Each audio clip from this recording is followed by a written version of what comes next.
ninth verse. I decided to live and not die. Yes, sir. Thank you. Daniel 6, 9, and we'll read down to the 16th verse. And we have that, if you could stand with me. Daniel 6 and 9.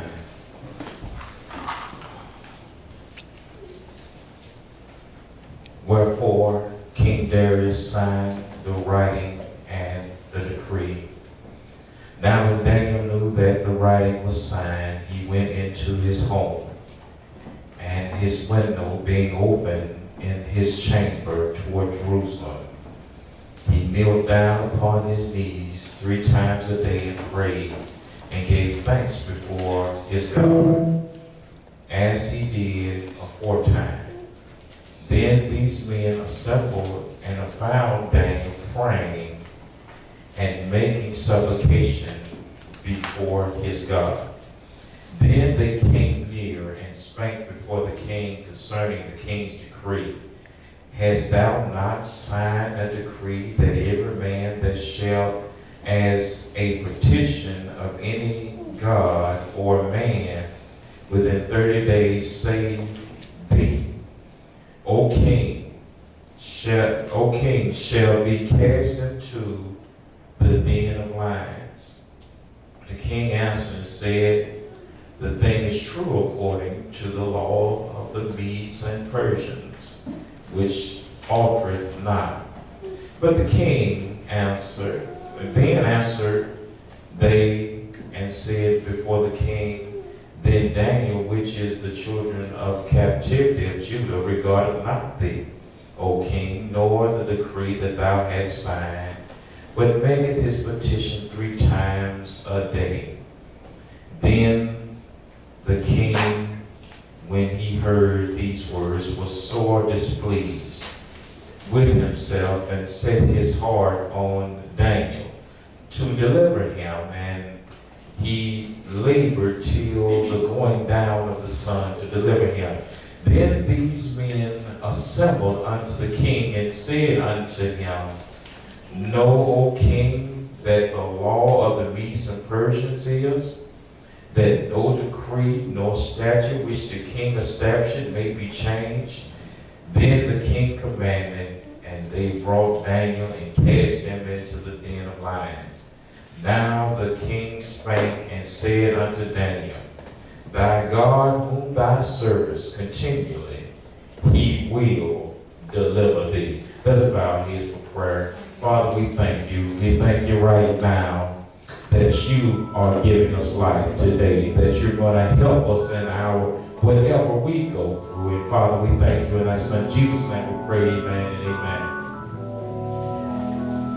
It is interesting that when you look at the book of Daniel, that Daniel is carried away to Babylon at an early age, where he is trained of the court and under the authority of wise men. Daniel becomes famous because he interpreted dreams that previous leaders had. And so this allowed him to raise to prominence. Nebuchadnezzar was, after he was murdered, the king of Persia conquered them. And at the age of 63, Darius begins to assume the responsibility for this empire. Now, this King Darius, he is known as being a liberal thinker. He's known for sending people who are captive in one land back to their own land. During the time of Daniel, Darius was establishing his kingdom, his empire. One of the practices of the Medes was to incorporate within the government people from other countries. And so Daniel, being a bright young man, is now an administrator who is over governors in a certain place.